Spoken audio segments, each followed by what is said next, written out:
میں اللہ سے دعا کرتا ہوں اللہ رب العزت ہمیں صحیح طور پر اس مہینے کی حرمت کو سمجھنے کی توفیق نصیب فرمائے۔ یقیناً میرے بھائیوں میری بہنوں، ہماری خوش قسمتی ہے، ہمارا اعجاز ہے، ہمارا اعزاز ہے، ہمارے اوپر اللہ کا کرم ہے، فضل ہے کہ اللہ نے ہمیں ایک مرتبہ پھر ایک حرمت والے مہینے کو دیکھنا نصیب فرمایا۔ یاد رکھیں، مہینوں کی تعداد یہ ازل سے اللہ کے نزدیک 12 ہے، یعنی اللہ نے جب اس کائنات کو بنایا تو اللہ تعالیٰ نے اس کائنات کے 12 مہینے بنائے وقت کے۔ مختلف اقوام آئیں، مختلف لوگ آئے، انہوں نے مہینوں کی ترتیب کو بدلا، اپنی مرضی سے کچھ کرنے کی کوشش کی، لیکن نبی صلی اللہ علیہ وسلم کی بعثت کے بعد آپ علیہ السلام نے فرمایا اللہ تعالیٰ وقت کو دوبارہ اسی ابتدا پر لے کر آ گئے ہیں جس پر اللہ نے کائنات کی ابتدا کی تھی، یعنی اللہ نے 12 مہینوں کی ترتیب وہی بنا دی جس پر یہ کائنات شروع ہوئی۔ آج بھی وہی ترتیب ہے اور آج کا دن اسی ترتیب کا پہلا دن ہے، یعنی اسلامی مہینے کی ابتدا محرم کے مہینے سے ہوتی ہے، جو کہ 12 مہینوں میں ان 4 مہینوں کے اندر شامل ہے جو کہ حرمت والے مہینے ہیں۔ 4 مہینے وہ حرمت والے کہ جن کا اکرام باقی 8 مہینوں سے زیادہ ہے، ان میں ایک ذی-القعدہ، ذوالحجہ اور محرم، یہ تینوں ترتیب کے ساتھ، اور اس ترتیب میں یہ آخری مہینہ، اور پھر ایک چوتھا مہینہ رجب کا مہینہ، اور ان 4 مہینوں کے اندر جو سب سے افضل مہینہ ہے وہ یہ محرم کا مہینہ ہے۔ یہ مہینہ آپ ذرا غور کریں، مسجدیں تو ساری ہیں لیکن جو مقام بیت اللہ کا ہے اللہ نے اس کی نسبت اپنی طرف کر دی، اس بیت اللہ کا مقام باقی مسجدوں سے بڑھ گیا۔ بالکل اسی طرح سارے مہینے ہی اللہ کے ہیں، لیکن اس محرم کے مہینے کو شہر اللہ کہا گیا کہ یہ اللہ کا مہینہ ہے، اس کے اندر خاص حدود ہیں، خاص کرنے والے کام ہیں۔ یاد رکھیں میرے بھائیوں، جس طرح کے نیکی کچھ مقامات پر بڑھ جاتی ہے، بالکل اسی طرح گناہ بھی کچھ مقامات پر بڑھ جاتا ہے۔ جیسے کہ انسان مسجد کے اندر کوئی گناہ کرے اس کی حرمت اور ہے، گلی بازار میں کرے اس کی حرمت اور ہے، اور اگر ایک انسان جس طرح احرام باندھ لیتا ہے اور احرام باندھ لینے کے بعد آپ عمرے کی نیت کر لیتے ہیں لبیک اللہم عمرتن، اس کے بعد انسان کے اوپر کچھ خاص حد نافذ ہو جاتی ہے، وہاں پر پھر نیکی بھی بڑھ جاتی ہے، گناہ کا مقام بھی بڑھ جاتا ہے۔ بالکل اسی طرح جیسے انسان احرام کے بعد احرام کی عزت کا خیال کرتا ہے، بالکل اسی طرح میرے بھائیوں یہ محرم کے مہینے کی عزت کا خیال کرنا بھی ہمارے اوپر واجب ہے، یعنی اس کا بھی احترام ہے، اکرام ہے، اور یہ حرمت والا مہینہ ہے، اس کے اندر کسی بھی قسم کی لڑائی، کسی بھی قسم کا جھگڑا، کسی بھی قسم کی نعرے بازی، فساد، اپنے جسم کو پیٹنا، نوحہ کرنا، بین کرنا، معاشرے کے اندر ایک انتشار پیدا کرنا، یہ اللہ کے نزدیک انتہائی ناپسندیدہ عمل ہے۔ یہ حرمت والا مہینہ ہے، امن والا مہینہ ہے، اور یہ تو وہ عظمت والا مہینہ ہے کہ اسلام سے پہلے بھی لوگ اس کی عزت کیا کرتے تھے۔ اس مہینے کے اندر اپنی ناراضگیوں کو ختم کرنا، جھگڑے، فساد، اس کو بالکل دفن کرنا، اولن کرنا باقی مہینوں میں بھی کرنا ہے۔ تو میرے بھائیوں یہ مہینہ اسلام سے پہلے بھی حرمت والا تھا، لوگوں کے نزدیک عزت والا تھا، اور اسلام کے بعد تو اور حرمت اس کی بڑھ گئی۔ اور اس کے ساتھ ساتھ اس مہینے کے ساتھ اسلامی تاریخ کے اندر بڑے دکھ بھرے واقعات بھی منسلک ہیں جو اس مہینے کے اندر ہوئے، جس کے اندر یکم محرم کو حضرت عمر رضی اللہ تعالیٰ عنہ کی شہادت بھی شامل ہے، کہ جن کے بارے میں اللہ کے نبی نے فرمایا اگر میرے بعد کوئی نبی ہوتا تو وہ عمر ہوتا۔ اے عمر، اللہ کی قسم تو جس راستے سے جاتا ہے شیطان رستہ بدل لیتا ہے۔ اور حضرت عمر کی خواہش پر کہ جو چیز آپ نے نیت کی 10 سے زائد مقامات پہ اللہ نے اس کی موافقت کے اندر قرآن کی آیات کو نازل کیا۔ آپ عشرہ مبشرہ بھی ہیں، جنتی صحابی بھی ہیں، مسلمانوں کے دوسرے خلیفہ بھی ہیں، اور آپ وہ عظیم شخصیت ہیں کہ جن کے بارے میں کائنات کے امام نے دعا مانگی یا اللہ عمر کے ساتھ اسلام کو عزت عطا فرما۔ تو آپ کی شہادت کا المناک واقعہ بھی اسی محرم کے اندر ہے۔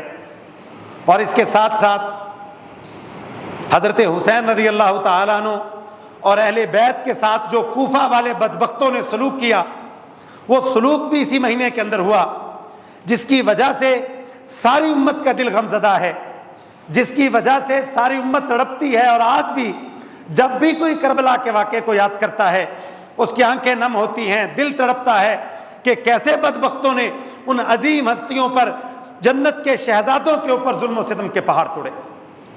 انشاءاللہ اگلے جمعے کو ان کی مناقبت، ان کی شان، اہل بیت کا مقام، حضرت حسین رضی اللہ تعالیٰ عنہ کا مرتبہ، اس کے اوپر تفصیل سے بات ہوگی۔ آج کے جمعے کے اندر میرے بھائیوں، محرم، یہ ساری باتیں اسی محرم کے مہینے کے ساتھ منسلک ہیں۔ عزت والا بھی ہے، مقام والا بھی ہے، امن والا بھی ہے، شان والا بھی ہے، اس کے اندر اسلام کی جذباتیت بھی جڑی ہوئی ہے، اور اس سے بڑھ کر یہ مہینہ اللہ کا مہینہ ہے۔ تو میرے بھائیوں، میری بہنوں، آج ہمارے پاس موقع ہے، آج اس مہینے کا پہلا دن ہے، ہمارے پاس ایک چانس ہے کہ اللہ کے مہینے میں ہم اللہ کو راضی کر لیں، اور جنت کے اندر جو سب سے بڑی نعمت ہے، جنت کے اندر تو بہت ساری نعمتیں ہیں، جو انسان چاہے گا انسان کو وہ ملے گا، انسان کے اوپر اللہ کا فضل ہوگا، اللہ کا کرم ہوگا، انسان جو خواہش بار بار کرے گا اس کو ملے گی۔ لیکن میرے بھائیو یاد رکھیں، وہاں پر موت کو موت آئے گی، ہمیشہ کی زندگی ہے، یہ ساری نعمتیں اپنی جگہ کے اوپر، لیکن جنت میں سب سے بڑی نعمت وہ میرے بھائیو اللہ کا دیدار ہے، وہ دیدار الہی کی نعمت ہے۔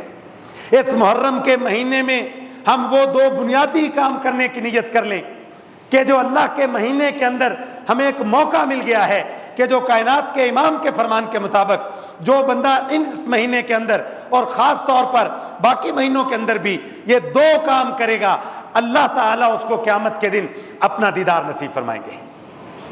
اور یہ اللہ کا دیدار جنت کی سب سے بڑی نعمت، اللہ کا دیدار ہر ایمان والے کی خواہش، اللہ کا دیدار جس کے آگے جنت کی ساری نعمتیں ہیچ ہو جائیں گی، اور ایمان والے جنت کی ساری نعمتوں کو بھول جائیں گے۔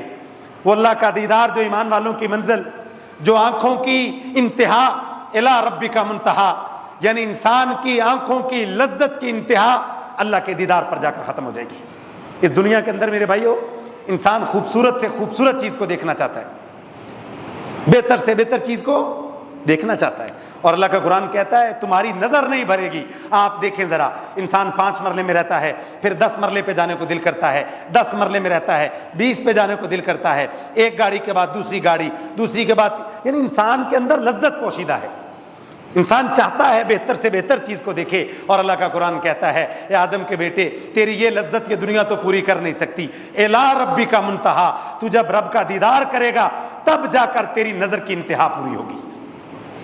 اور میرے بھائیو یہ اللہ کا دیدار، یہ ہمارے پاس موقع ہے، ہم ابھی محنت کر سکتے ہیں اس عظیم منزل کو پانے کے لیے۔ یہ خوش نصیبوں کو ان کے اعمال کی بنیاد پر ملے گا، یہ برابر نہیں ملنا۔ یہ جنت کی سب سے بڑی نعمت ہے، برابر کیسے مل سکتی ہے؟ کائنات کے امام نے فرمایا کچھ لوگ ایسے ہوں گے جن کو اللہ کا دیدار مہینے میں 1 مرتبہ نصیب ہوگا،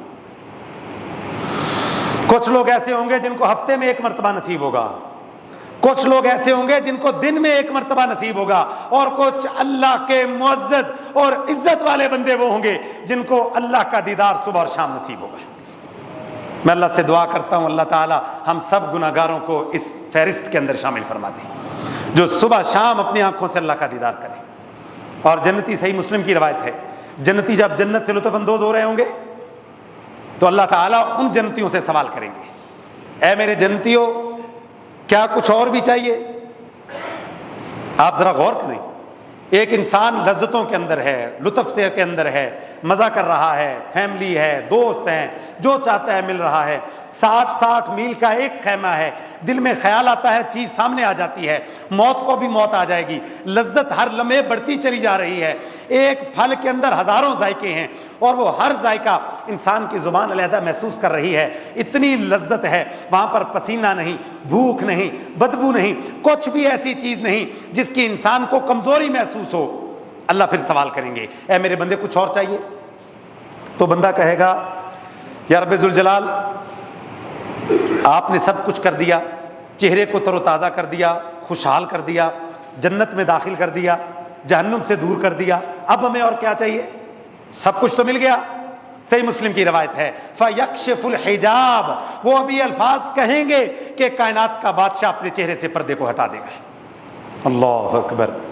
اور اللہ کے نبی علیہ السلام نے فرمایا پھر جنتی اللہ کے چہرے کو دیکھنا شروع کریں گے اور کئی سال تک دیکھتے رہیں گے، لیکن ان کی آنکھوں کی لذت ختم نہیں ہوگی، لذت بڑھتی چلی جائے گی، بڑھتی چلی جائے گی، وقت بڑھتا چلا جائے گا، اور اللہ تعالیٰ اپنے دیدار کے ساتھ ان کو مستفید فرمائیں گے۔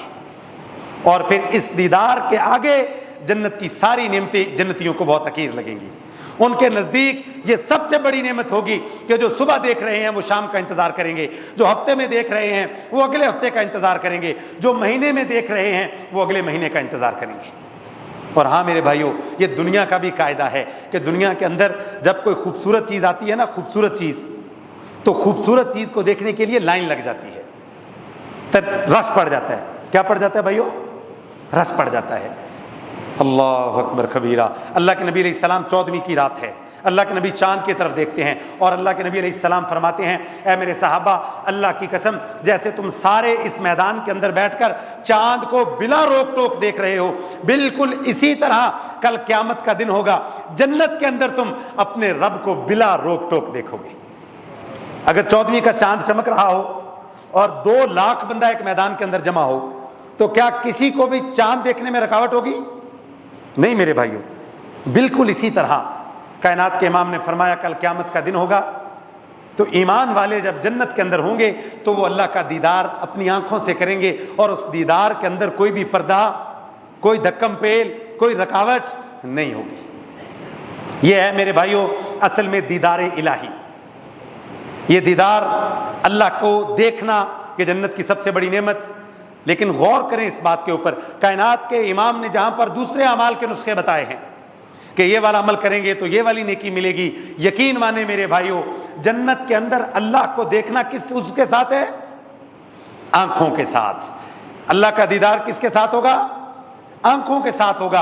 اس کا مطلب یہ ہوا میرے بھائیوں ان آنکھوں کو اس نہج پر لے کر جانا ہے، اس معیار پر پہنچا دینا ہے، اس دنیا کے اندر ان آنکھوں کو وہ مقام دینا ہے کہ جا کر یہ آنکھیں اللہ کا دیدار کر سکے۔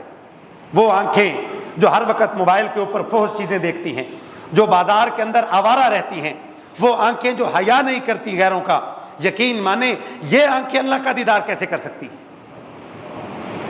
جان کے بعد انسان کی جو جان ہے، جان، نفس، زندگی کے بعد سب سے بڑی نعمت یہ آنکھ ہے۔ اسی لیے قرآن کے اندر جہاں پر قصاص کا ذکر کیا گیا کہ جان کے بدلے جان، اس کے فوری بعد فرمایا والعین بالعین، یعنی آنکھ کے بدلے آنکھ۔ آنکھ سب سے بڑی نعمت ہے انسان کی زندگی کے بعد، باقی ساری نعمتیں اس کے بعد ہیں۔ اس لیے اللہ کے نبی نے فرمایا جس کی نعمت اللہ یہ لے لے، جس کی آنکھیں اللہ لے لے، یعنی اس کی بینائی چلی جائے یا کوئی نابینا ہو، کائنات کے امام نے فرمایا اگر وہ صبر کرے گا تو اس نابینا زندگی جو وہ شکر کے ساتھ گزارے گا، اس کا بدلہ اللہ کے نزدیک جنت کے علاوہ کچھ بھی نہیں ہے۔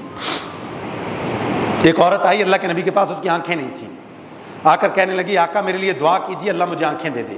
نبی علیہ السلام نے فرمایا اگر تو چاہتی ہے تو میں دعا کر دیتا ہوں، لیکن اگر تو صبر کرے گی تو میں تمہیں یقین دلاتا ہوں کہ اس کے بدلے میں تمہارے لیے جنت ہے۔ تو وہ عورت کہتی ٹھیک ہے اللہ کے رسول، میں جنت کے اوپر راضی رہتی ہوں۔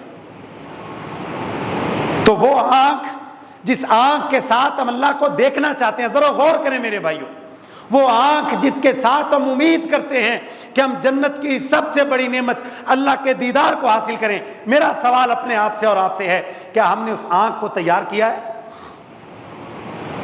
آج میرے بھائیوں آنکھوں کی آوارگی، واللہ آپ اپنی آنکھوں سے دیکھیں، آپ بازار میں چلے جائیں، آپ صرف غور کریں، کوئی عورت اگر اپنی مجبوری کی وجہ سے کام کے سلسلے میں بازار سے گزرتی ہے، آپ دیکھیں گے نمازی بھی تاڑ رہے ہوتے ہیں۔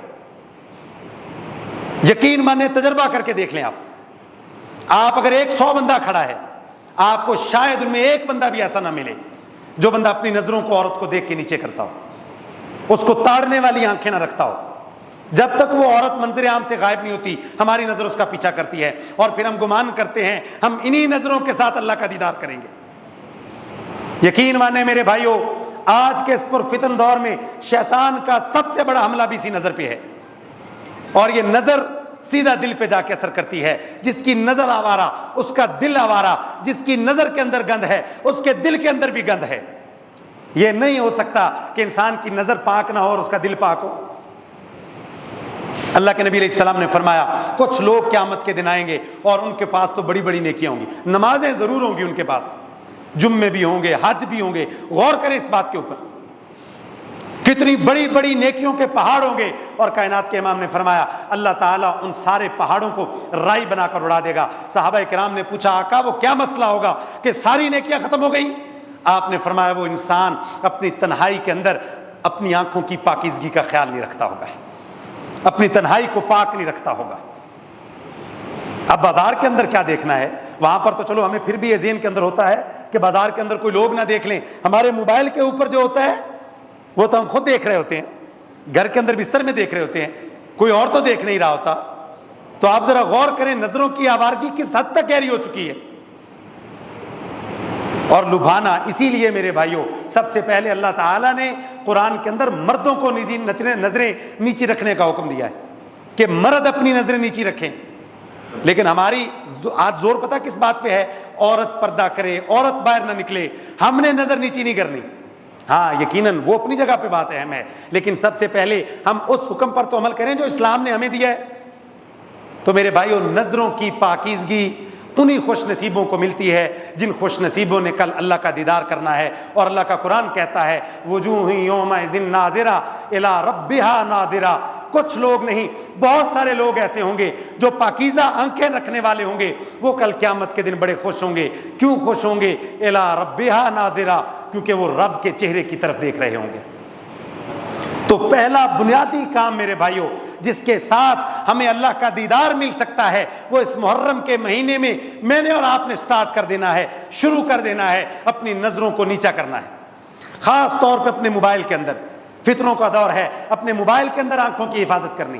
یہ بات نہیں ہے پورا دل بھر کے دیکھ لیا اور اس کے بعد کہا بھئی یہ تو ابھی میری پہلی نظر تھی۔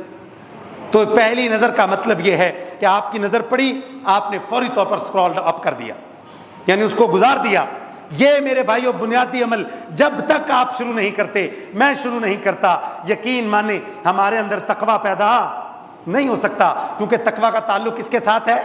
دل کے ساتھ ہے، اور دل کے اوپر نظر سیدھا اثر کرتی ہے۔ اسی لیے آپ نے فرمایا کہ نظر شیطان کے تیروں میں سب سے بڑا تیر ہے۔ آپ آج دیکھیں ہر جگہ کے اوپر شیطان کا حملہ، آپ نیوز چینلز دیکھیں، آپ بل بورڈز دیکھیں، سائن بورڈز دیکھیں، بازار کے اندر جائیں، آپ ذرا غور کریں کس حد تک نظر کے اوپر حملہ ہے۔ آپ کالجز میں جائیں، یونیورسٹیز میں جائیں، عورتوں کا لباس دیکھیں اور ان کا ڈیزائننگ ان کی دیکھیں، ان کا میک اپ بازار کے اندر دیکھیں، آپ ہر طرف نظر کے اوپر وار ہے۔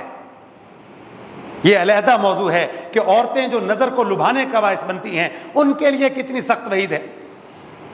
اللہ کے نبی علیہ السلام نے فرمایا جو لباس ایسا پہنتی ہیں، جو لباس پہننے کے باوجود ان کے سطر جو ہے وہ نمایاں ہوتے ہیں، آپ علیہ السلام نے فرمایا وہ عورت جنت کی خوشبو بھی حاصل نہیں کر سکتی جو 70 سال کی مسافت سے آتی ہے۔ یہ اپنی جگہ کے اوپر ہے۔ خاص طور پہ میرے بھائیوں ہمارے ہی گھروں سے عورتیں نکلتی ہیں، آخر جو معاشرے کے اندر عورتیں چل پھر رہی ہیں وہ ہمارے ہی گھروں سے ہیں۔ اور نبی علیہ السلام نے فرمایا دیوس ہے وہ انسان جو اپنے گھر کے معاملے میں غیرت کا معاملہ نہیں کرتا۔ گھر کے اندر بے حیائی ہے، فحاشی ہے، اس کی بیٹی کا لباس، اس کی بہن کا لباس، اس کی بیوی کا لباس ایسا ہے جو بازار کے اندر لوگوں کے دل کو لبھاتا ہے۔ کائنات کے امام نے ایسے شخص کو دیوس کہا ہے، اور آپ نے فرمایا ایسے شخص کے اوپر اللہ نے جنت کو حرام کر دیا ہے۔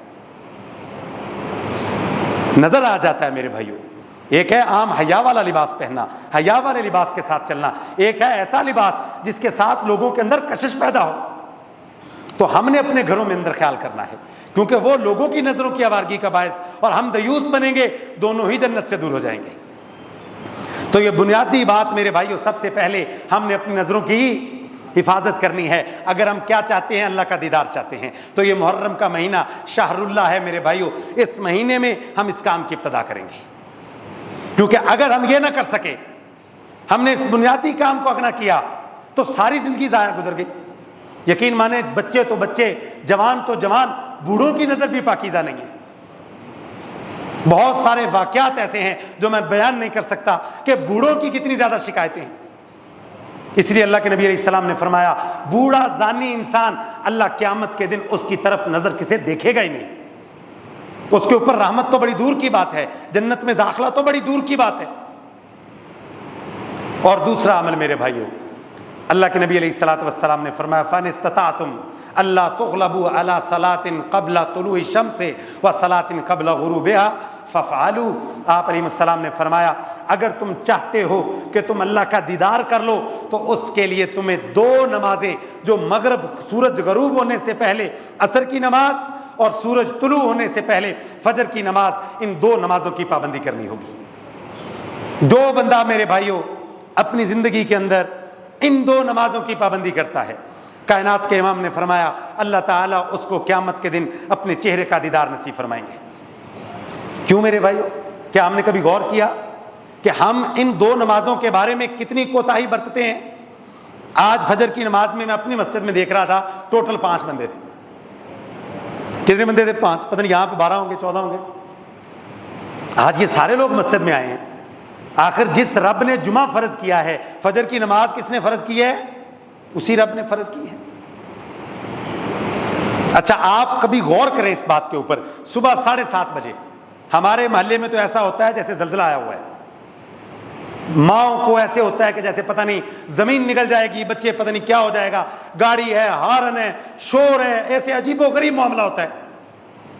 کیوں؟ والدین کو پتہ ہے کہ اگر بچہ سکول میں نہ گیا تو بچے کا کیا ہوگا؟ نقصان ہو جائے گا، لیکن بچے نے فجر کی نماز نہیں پڑھی، بچے کا نقصان ہے۔ حقیقت میں ہم منافق ہیں۔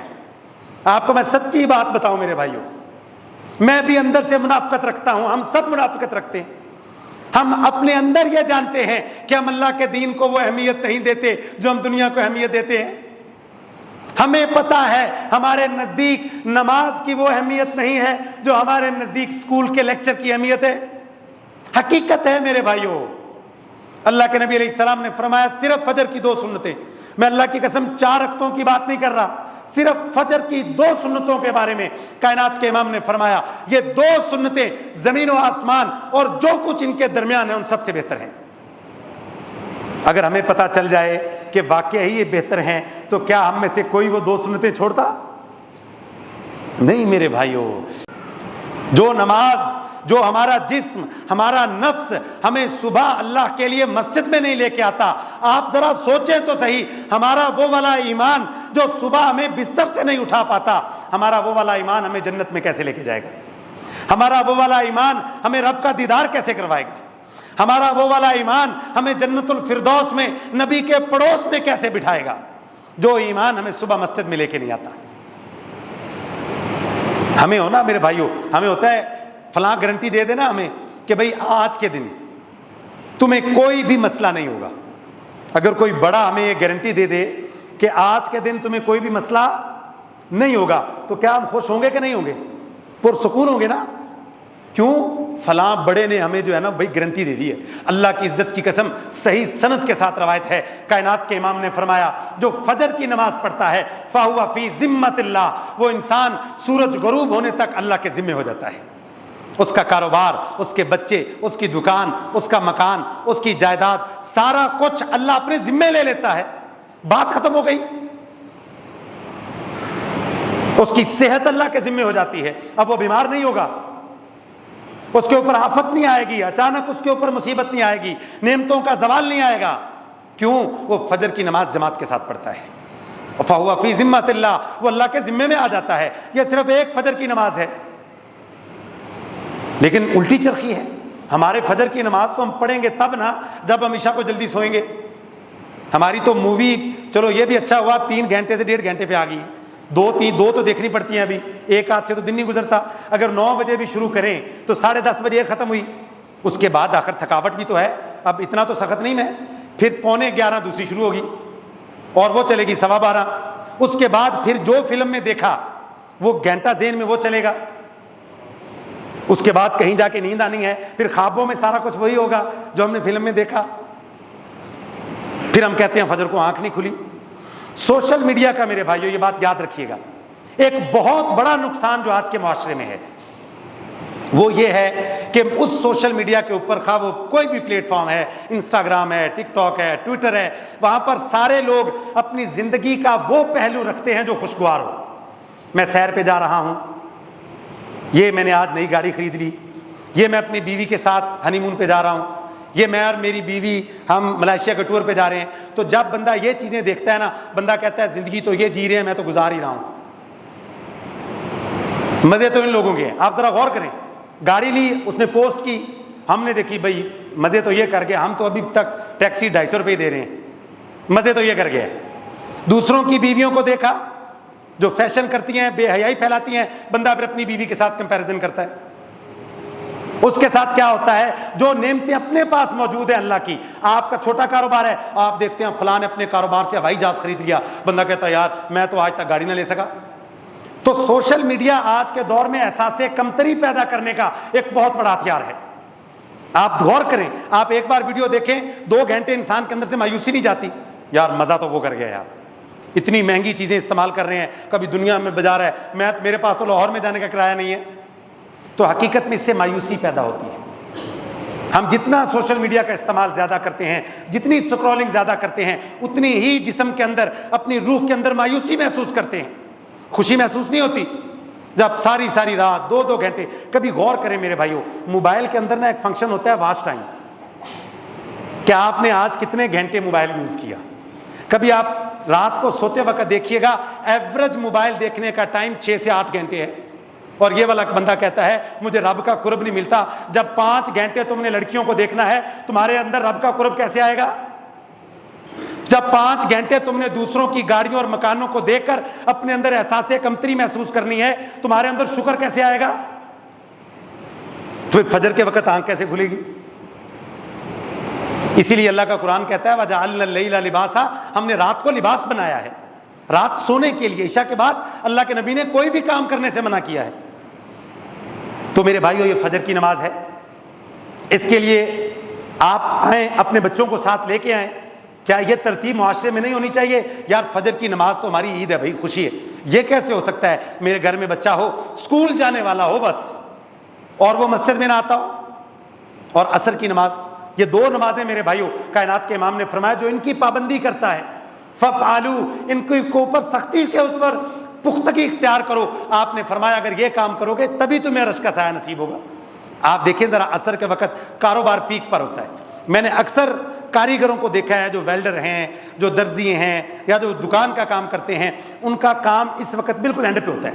وہ کہتے ہیں بس تھوڑا سا جلدی کر کے دو، بعد میں ہم نماز پڑھ لیں گے. اور پتہ تب چلتا ہے جب مغرب کی اذان ہونا شروع ہو جاتی ہے یا گھر جانے کا ٹائم ہوتا ہے. بندہ کہتا ہے میں گھر میں جا کے پڑھ لوں گا. یقین مانے میرے بھائی، اللہ کی عزت کی قسم، کائنات کے امام نے فرمایا، ہم کہتے ہیں نقصان ہو گیا نا، کائنات کے امام نے فرمایا جس کی صرف عصر کی نماز رہ گئی، کیا رہ گئی بھائیو؟ صرف ایک نماز کی بات کر رہا ہوں، عصر کی نماز رہ گئی. آپ نے فرمایا ایسے ہے جیسے اس کا گھر بار سارا کچھ تباہ ہو گیا. کیا ہمیں کبھی ایسا نقصان محسوس ہوا ہے؟ کسی کی عصر کی نماز رہ گئی، کیا ہمیں ایسے دکھ ہوا ہے کبھی؟ یار ایسے ہے جیسے میرا تو سارا کچھ تباہ ہو گیا. ہمارے اندر یہ احساس ہی نہیں ہے کہ ہم اللہ کے ذمے سے دور ہو گئے. اللہ کے نبی نے فرمایا جو فجر کی نماز نہیں پڑھتا اس کے کان میں شیطان پیشاب کرتا ہے. انسان کے پیشاب کی اتنی بدبو ہے، تو جس کی روح کے اوپر، جس کے دل کے اوپر شیطان پیشاب کر دے، مجھے بتائیں اس کا دن کیسے اچھا گزرے گا؟ وہ تو نحوست بھرا انسان ہے.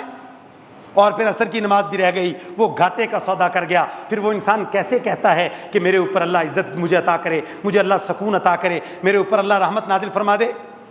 تو میرے بھائیو، یہ 2 کام جو آج میں نے بتائے ہیں، اگر میں اور آپ اس محرم کے مہینے کی ابتدا میں ان 2 کاموں کی نیت کر لیں، ایک اپنی آنکھوں کے اندر حیا پیدا کر لیں، اور دوسرا میرے بھائیو فجر اور عصر کی نماز کے اوپر لازمی اختیار کریں، اور اس کے ساتھ ساتھ باقی تینوں نمازوں کو بھی پڑھیں. میں اللہ سے دعا کرتا ہوں اللہ ہمیں ان اعمال کو کرنے اور اپنے اپنے دیدار اختیار کرنے کی توفیق نصیب فرمائے. جس طرح ہم یہاں پر اکٹھے ہیں، اللہ ہمیں اپنی جنتوں میں بھی اکٹھا فرما دے.